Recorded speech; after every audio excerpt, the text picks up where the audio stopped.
Hello, and welcome to our weekly dialogue with Helga Zepp-LaRouche. She's the founder and chairwoman of the Schiller Institute. Today is March 5th, 2025. I'm Harley Schlanger, and I will be your host.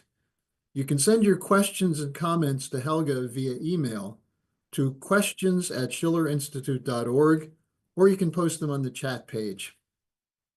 Helga, last night during his State of the Union address, President Trump read a letter from Volodymyr Zelenskyy in which he wrote, quote, "No one wants an endless war. Ukraine is ready to come to the negotiating table as soon as possible to bring lasting peace closer," unquote. And then he said, "I stand ready to work under President Trump's strong leadership," which is quite an about face and obviously a response to the scolding he got from Trump and Vance last Friday, being kicked out of the White House, the failure of the Starmer Summit in London, Trump's pause of weapons and financial aid to Ukraine, and other developments. So let's begin with your assessment of these events. Do these events bring us closer to a sustainable peace in Ukraine? Say so because, I think I don't know if you mentioned the fact that the US has cut off information sharing and military supplies. And, that leaves Ukraine practically, with a very short period of time where they could, in any case, maintain the military activities. So I think this is a really incredibly important moment. And if you then compare the historical behavior of some people in Europe, I think it's now getting very clear who is interested to keep this war going and who wants peace. So I think this is a very hopeful sign, and it's not yet the full settlement of the problem, but it shows that there is a willingness, at least from the side of the United States and Russia, and that Trump is also determined to put deeds behind his words, and that is a principle which, if applied for a good purpose, is really bringing the world away from the edge of World War III. So I think anybody who is reasonable should be happy about that. Well, several people wrote to us asking about rumors that Trump might announce that the US was leaving NATO in response to the Starmer-Macron meeting. That he had a decidedly negative reaction to the Europeans because they came out and said they don't want peace. They're committed to war. So we have questions, two questions on this. What would you think about the US leaving NATO, and can NATO survive without the United States? Well, it is my view since a very long time that NATO should have dissolved at the same time when the Warsaw Pact dissolved in 91. That also the character of NATO in the meantime has changed increasingly step by step from a defensive North Atlantic alliance into an offensive alliance with global aspirations in the Indo-Pacific, and clearly changing its character from being a defensive instrument defending the interest of America and the Europeans in order to contain Russia, China, and now potentially even the whole BRICS development. So I think NATO should dissolve. I think it's an obsolete concept. I think it would be good if the United States would make that decision as well. And I don't think that Europe alone could maintain something like NATO. They may be able to, develop a European security system. Even so, I personally think that, that would be completely a missed opportunity, because I think historically we are at the point where we absolutely have to go into a new paradigm of international relations, whereby geopolitics is being replaced by a cooperative approach. And, given the fact that there are now two major leaders, Xi Jinping and Putin, talking about a global security system. Xi Jinping has said that for quite some time with his three initiatives, the Global Development, Global Security, and Global Civilizational Initiative. And Putin recently, in a meeting last Saturday, with the FSB, basically said that he sees now the possibility to establish a European security system and even a global security system. So I think anybody in the West who wants to have a different policy outlook should immediately pick up on that and start serious negotiations along these lines, because the very idea that you always need an enemy is just it's one of these ewig gestrige ideas. This means it's in German, it means those backward ideas of the past, which should be rooted out.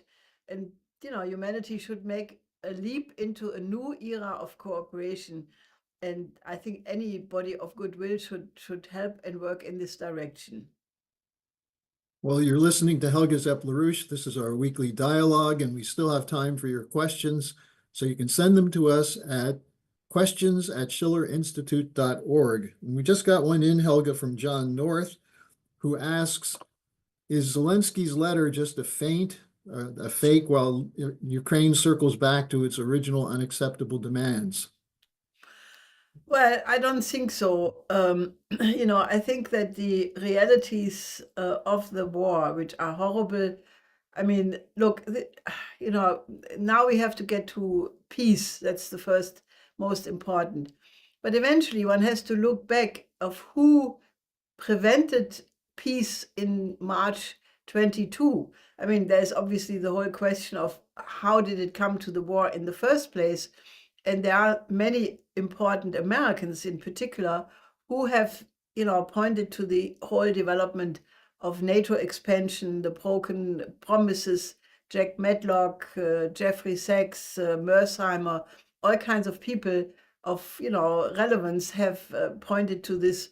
And I think if everything is under control, which hopefully will be soon, one has to look back and say, who was responsible that the agreement which was reached in Turkey, in Istanbul, in March 22, where there was an agreement between Putin and Zelenskyy, who sabotaged it? And now there are more and more people coming forward saying it was Biden, and it was emphatically Boris Johnson flying into Kiev and telling Zelenskyy, keep fighting, we are backing you all the way. So all the people who died since, I mean, this is hundreds of thousands of people. Nobody knows exactly how many, but probably more than 500,000 for sure. And the whole country is destroyed. The infrastructure is destroyed. Many people have left Ukraine. The country is only a shadow of what it was before. And for what? For what? And I think, one has to really come to the senses and basically say that in modern times, war is not a way to settle conflict. So I think this is now a moment where, the most important thing is to get to peace. And then later, historians and maybe journalists and others, there are still some journalists around, even so not many, it seems these days, have to really answer that question. But most important right now is to end the war. Now we have one more question on the State of the Union address.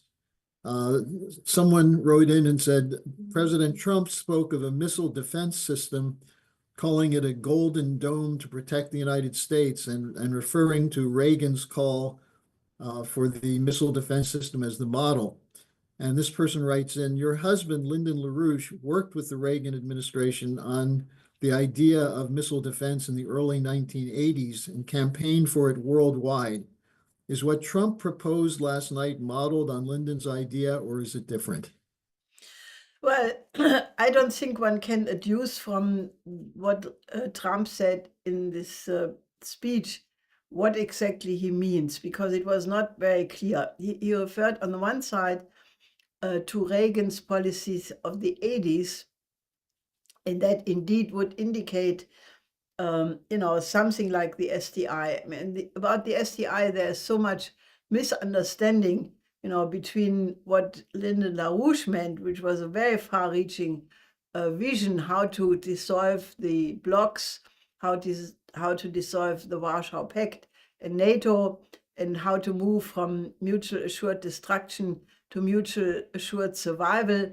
It was the joint cooperation between Russia and NATO, or the United States in particular, to develop the technologies which would make nuclear weapons obsolete, and then use the application of these new physical principles, which would have been gained, to apply them in the civilian sector, and then use the incredible boost of productivity to make a technology transfer to the developing countries to overcome their underdevelopment for good, to stop treating these countries as proxy wars, but giving them the chance to fully develop their potential. So this was a grand design. This was not just the Iron Dome or Golden Dome, like modeled on the Israeli model. So I think it's too early to comment on that, because the remarks of Trump were too scarce to know. Did he mean the SDI as it was picked up by President Reagan from my late husband, or did he mean a Golden Dome referring to the Israeli Iron Dome? But I think that is definitely a very interesting question which must be sorted out. And one would hope that it would be the Reagan version, but we have to see. Now we have a question from Debashis, who very often sends in questions and of the strategic nature. And he asks, can the BRICS, the United States, and others create a global New Deal? And he said this might be more realistic than the UN Sustainable Development Goals. What do you think?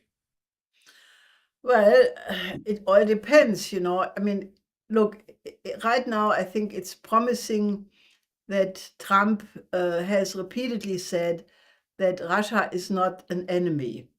Now, that is very important, because if you talk to some of the Europeans right now, they are so absolutely, they have foam in front of the mouth when you mention the word Russia. And it is unbelievable how this Russophobia has taken over. Now, if Trump, on the other side, basically, goes in the direction of really making lasting and far-reaching agreements with Russia, well, then there is obviously the implication that Russia and China have a strategic partnership, which I don't think anybody can ever split again. I mean, there were Stephen Bannon and Pompeo. They were running around in Europe at the time when the Biden administration was still in office. And they were telling leading Europeans, look, we will split Russia from China. That is how we will defeat this whole thing. I don't think it will happen, because I think both the governments of Russia and China, they know perfectly well if they are divided, then they are vulnerable to attack. So I think it's almost 100% that any attempt to separate them will not succeed. Furthermore, you have the BRICS as a new dynamic, the global majority, which is the countries, of Asia, of Africa, of Latin America, who all want development. And they will not be lured into the so-called camp of the Democrats, what Biden tried repeatedly, completely in vain, because these countries have their own experience. They have experienced colonialism. Vietnam has experienced a war. Agent Orange, other countries in Africa have developed coups, murders of their leaders. I mean, this is all very present in their memory, and therefore I don't think that they will be convinced to ally with any scheme which would go either against Russia or China, because these countries have helped them. So therefore, if Trump wants to deal with all of that in a positive way, he has to take China into the package, because China has provided many of these countries in the global south with real development, and they have become friends. So therefore, I think the best thing which would happen, which I have been saying for now a very long time, if the European countries and the United States would give up their geopolitical fantasies and basically say we move from confrontation to cooperation. And then indeed a New Deal would be easy. It would be a piece of cake. That's why I wrote these 10 principles, which would be the starting point for a new security and development architecture. So I think that if you call that a new deal or a new paradigm, it doesn't matter so much. But the idea would be to absolutely stop geopolitical thinking, which I think is a mental disease and should be eradicated forever for the future. Now we have something from a journalist in Lebanon who was writing about the meeting that took place in Egypt yesterday on rebuilding, reconstruction of Gaza. And she asks, she said, I looked and didn't see anything on the Oasis plan. Was that something that I overlooked, or is that not part of what the Egyptian plan includes? Well, I don't think it's in there yet. I think the Egyptian plan is a very good counterproposal to what President Trump has proposed with his Riviera Gaza idea, which is pretty outrageous, especially if you think about the AI generated video which is circulating, which he put on his own channel, which is disgusting. So the Egyptian plan is definitely a step in the right direction. You know, it says a two-state solution. It says the Palestinians should remain there for, you know, the time of the reconstruction, which the plan says will take about 5 years. It has a detailed approach of separating the Gaza into different zones for different centers. So it all looks very, very good and realizable. But it's a far cry from the Oasis plan, because the Oasis plan basically has this idea of water, of generating large amounts of fresh ocean water, fresh water from ocean water by desalination. And, you know, the canals from the Mediterranean to the Dead Sea and the Red Sea, these are just the beginning. You know, if you think about the Oasis plan in the context of the Belt and Road Initiative for all of Southwest Asia, one has to think about the entire region from India to the Mediterranean, from the Caucasus to the Gulf. This is mainly desert, almost entirely desert, complete lack of water. And the Oasis plan is basically a concept how to turn this desert into land for agriculture, forestry, infrastructure, city building. So it's a much larger conception. But I think, you know, I think the Oasis plan will eventually enter the debate, because we are organizing from the Schiller Institute extremely actively. We are talking to embassies, we are talking to diplomats, we are talking to all kinds of individuals on all sides, and we find increasingly interest, because once people get the idea, you know, normally it takes a while before people really grasp what we are proposing there. But once they get it, they see that this is a way to overcome the cycle of violence for good. And, you know, while justice obviously is an important element, that if you only look at the issue of justice and see who did what to whom, when, that was the whole thing about the Peace of Westphalia, that people realized that if they would stick with that, you can count forever what one side did to the one and the other to the other. Even so, in this case, it's naturally not so evenly distributed. Nevertheless, you have to make a step beyond that and come to a joint vision for the future, that there should still be juridical, you know, working up, like the International Court of Justice. That's definitely the case, and they are working, you know, so that has to be respected as well. But I think the idea of the Oasis plan is very live, and I can only ask you, help us, do whatever you can, contact us, and we can make more proposals together. I have an email that came in from the United Kingdom, someone who said that Starmer looks more and more like an imbecile It's now clear to most people in the United Kingdom that he has no standing. But he's worried about what he's reading in The Economist, the Financial Times, the Daily Telegraph, that have been writing about Trump seems to be riding high now. But there are, as The Economist put it, warning signs of economic weakness on the horizon. And he writes, it seems to me this is the weak flank of Trump.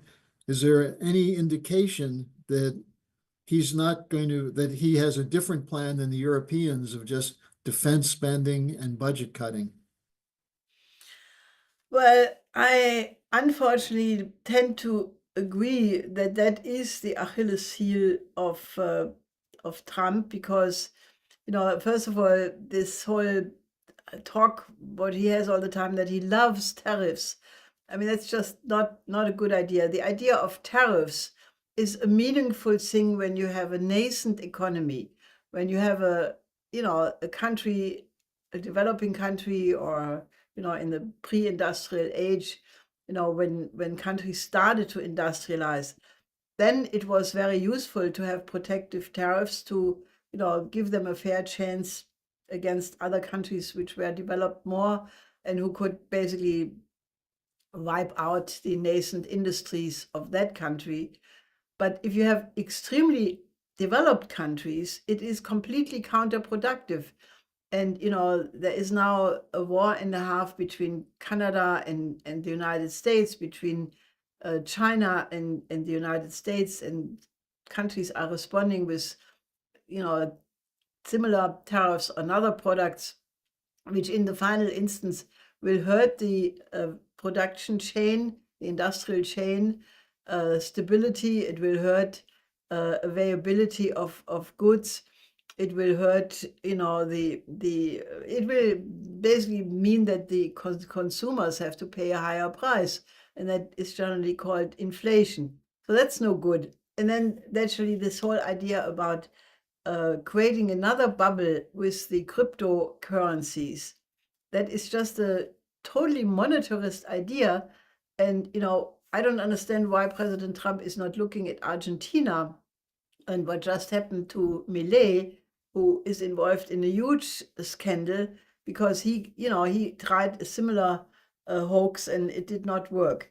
So I think that that is indeed a very important point, and I can only say, we have to somehow make sure to, hopefully find some people in the Trump team who have an understanding of physical economy and what it actually requires to make America great again in terms of economic policies, which is very clearly a total renewal of infrastructure inside the United States, building new cities, new science cities in the less populated areas, naturally space, fusion power.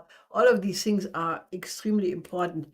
But I think the bankruptcy of the transatlantic financial system, if you try to solve that by creating new bubbles, either being a military new deal in Europe or a cryptocurrency deal in the United States, is indeed a weakness of enormous proportions. Here's a question from someone who often writes in, and he writes, with all that's going on regarding Ukraine and Gaza, I haven't heard much coming from China as to the peace initiative. I did watch your interview with the Chinese television network on your website and was very impressed. But what role is China playing at this point to promote peace? Oh, I think they are doing an enormous amount of things. They have right now the so-called two sessions. That's two, gremiums, governing gremiums, and they have an annual meeting which is called the two sessions. This is several thousand delegates, and they are debating right now what should be the next 5-year plan. And it is very clear that China is really moving in an unbelievable speed. They have a growth perspective of 5% for the next 5-year plan, and the next year in particular. But the changes going on right now, they want to build up the domestic market. Now, China has domestic market of 1.4 billion people. And if you increase the living standard of that large group of people by raising the wages, by making an industrial revolution, by applying AI, artificial intelligence, digitalization, quantum computers, you modernize the existing economy on the domestic market as well, and increase the productivity, so people become more wealthy. And that engine, I think, is what is the power for China to play a leading role in any peace effort in the world, because China having such an engine of economic power could be a factor in the reconstruction of Ukraine. If you go back to the pre-2014 coup, Maidan coup, there was the potential that Ukraine would be the bridge between Europe and Asia by being an absolute, bridge between the Europe, the western parts of Ukraine, and the eastern parts of Ukraine, leading more towards Russia, but nevertheless being one country. And if you build the Belt and Road Initiative, basically from Asia all the way into Europe, Ukraine would be in a unique position. And I think that would be the best future for Ukraine if you go back to such an approach. Likewise, for the Middle East, China has made peace proposals there as well. They have said openly in our conferences that China could implement the Oasis plan, because they have experience in desertification, in turning deserts into agriculture and forestry. And the power of the economic capacity of China would be most welcomed, and you need big players to do all of this. So I think the Chinese contribution to peace is especially the idea of peace through development. Well, I would heartily recommend that all of our viewers look at the interview that is posted now on the LaRouche organization site that you did, because it's very interesting to get an insight. This is from November, but you can see how far ahead you were back then, and the dialogue is quite interesting. Now, here's another question for you, Helga, from an old friend of mine who identifies herself as a Jewish activist who has lived in Israel. And she says she's been very depressed by watching what Netanyahu has done and his ethnic cleansing policy. But more depressed than that is watching the Israeli population accept it. But she said, now I'm beginning to see some changes in the population in Israel. And she refers to this Shin Bet report that came out today that identified an intelligence and security failure that allowed October 7th to happen. The fact that it's now in the press that Netanyahu funneled money to Hamas through Qatar. And now the hostage family members are highly critical of Netanyahu for not taking seriously a campaign to free the hostages. So she said, while most still support the idea of wiping out Hamas, there seems to be a change coming. Given your optimism, which I admire greatly, about human nature, can you suggest what might work to change the culture in Israel? There's a big question for you, Helga. Well, I think that, Israel is in front of the decision. If they keep doing what has been happening in the last, actually 76 years, but emphatically more the last year plus a few months, you can continue the cycle of hell, where one massacre will replace the next one, and you will have one war after the other, and it will be a nightmare, and there is no security. That's not only the problem for Israel, that's also the problem for the Arab neighbors. They also have to think about stability, because this was what was going on in Gaza was not hidden. It was in Al Jazeera every day. One could see the detailed pictures in the TV in your home, and that has had a lasting impact on the population, and I think it has led to a more politicized approach. So countries have to think about their stability, because if they condone too much, they may not last forever. I mean, that's a very serious consideration. On the other side, if you think, I mean, if you have a vision of how this whole region could look like, I always have the image of Germany. The infrastructure in Germany, despite the fact that it's now becoming decrepit, but it's still one of the best infrastructurally developed countries in the world. You can go with a container from Rotterdam, you go through the Rhine, you go to the Mosel and Lahn and other rivers, and you are connected through highways, railways, interior ports. So the density of the infrastructure is what made Germany so productive when the economy was still functioning before the recent stupidities of various governments. But Germany is a highly developed country from the standpoint of infrastructure. And just think that density could exist in the entire Middle East or Southwest Asia. And you could have eventually a brimming economic development, new cities, new science development.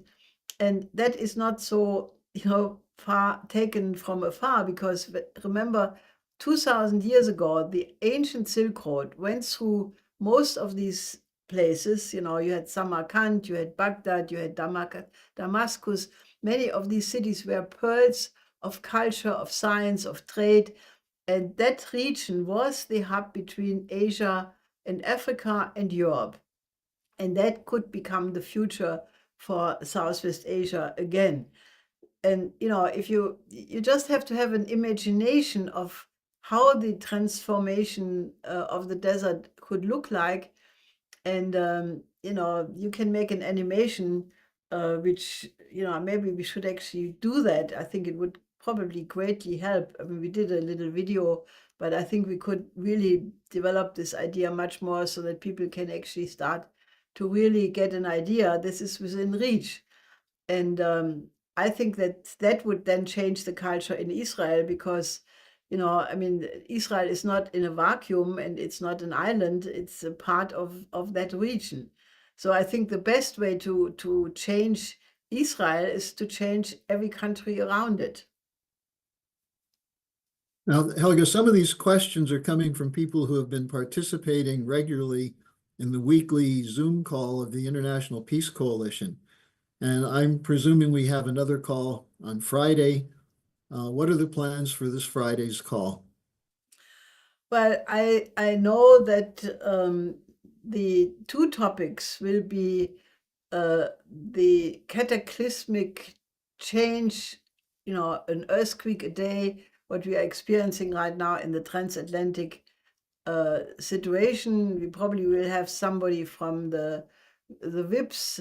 I don't know yet exactly who, but for sure one or two speakers. We are looking for similar correspondence from Europe, from France, from Germany. So that will be one topic, because this is where people will get the state-of-the-art assessment of what do people who really are analysts and experts, how do they perceive this dramatic change between the United States and Europe. And the other topic will be the evaluation of what happens in Gaza and in the Middle East after the Egyptian plan, and what are the dangers and what must be done to bring the entire Oasis plan on the table. So people should really be there, because we are trying to make that discussion always as actual, referring to the most recent dramatic developments as possible. And you can join it live at 11 a.m. Eastern Time, or it will be archived. But I think this is the best way to stay on top of things and be a participant. So Helga, thanks for joining us today, and I hope to see you on Friday. Yes, and be well and active.